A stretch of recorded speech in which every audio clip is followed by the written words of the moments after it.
So, tanongin mo na Oo. sa interview portion po sa ating mga bisita. Oo, kasi anong pakiramdam? Ganyang napakaganda niya makasuot, ang liit ng bewang, ang ganda ng legs. Ang Ang kikinis! kinis pati, pero kailangan feeling macho kayo.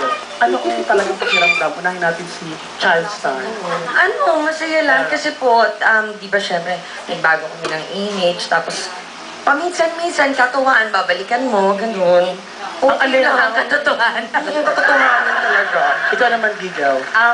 Medyo awkward siya pag first time na gagawin. Kasi nga, may mga body movements kami na hindi pwedeng gawin kasi nga yung katawan namin pambabae. So, pero doon po lumalabas yung funny side namin.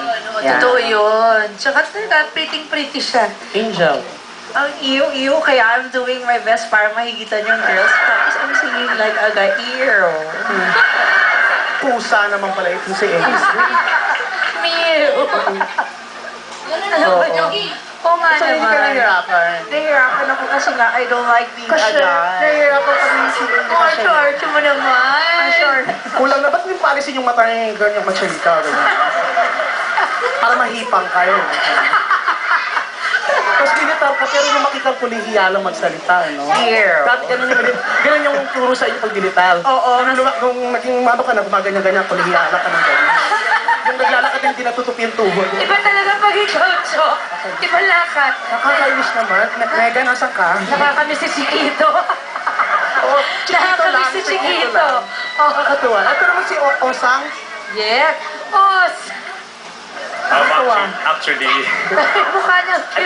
napakasarap ng feeling, in fairness, kasi nga, kumbaga, itong gusto maging itsura, kumbaga, para at least makapagbigay ka ng kasiyahan sa tao, gawin ko na yun, para at least, mas, hindi lang ikaw nag-e-enjoy, pati lahat nag-e-enjoy. Mas mag-enjoy kami kung hindi ka mag-shave kasi palabas na yung bigote mo yun. Anong oras na ba? Cinderella ako eh. Paano yung facial expressions mo kanina dun sa Oo. gitna? Yung, kasi Parang sumunod na. Yung- yung boses mo parang merong pinaparating na mensahe si Ben David. Yung gano'n. Ganun. Parang meron siyang... Parang nakakamiss din si Ben Oo, David. yung gano'n. Yung boses mo ba hindi ba pag ganun kinakanta mo, hindi ba masakit pagkatapos? Ay, bago ko na-achieve yung ganung boses, medyo talagang daming prosesong dinaanan ko. Oo. Kasi unang kinakanta ko talaga is yung mga kanta ng pang-babae. Siyempre, para, di ba? Ang taas eh. Mga kanta ni Thalia, kasi yan ang boses ko noon. Tapos ano nangyari, nung one Nung time, pataas na, pulgoso na. Hindi lang ganyan na yung ano mo. Pero yung... Alam mo yung lyric. Pero marami... Paso pa na. Oo, maganda yung boses mo niya. Marami mo, lalo na pag naging barker ka, malamang yung mga yabag-yabag ibig talagang kahit hindi ka punta doon, sasakay, matatakot sa'yo. Yung gano'n, Matatakot talaga. sasakay na ba mabinta? Natakot masaktan. Pero mahirap yung boses niya, Bengal, sakit na ano. Masakit yun. Pero ang galing-galing niya, nakakatawa siya talaga. Oo. Ito naman next natin. Si Mariko. Napakaganda mo naman.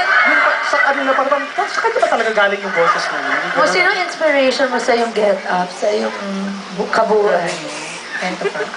Si Gretchen. Sinabi niya yon. Oo, kaboses mo siya na. Si Tony Boy po.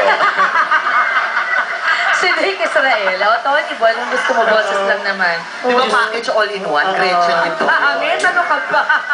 Ang ganda-ganda babae, nakakatakot Ang yung ganda. boses. Eto pa, marami pa silang, Oo. meron pa silang kakaibang gagawin pa. Ito nga, parang nagulat nga ako eh. Kasi Mula sa Spice Girls, mag-senti na.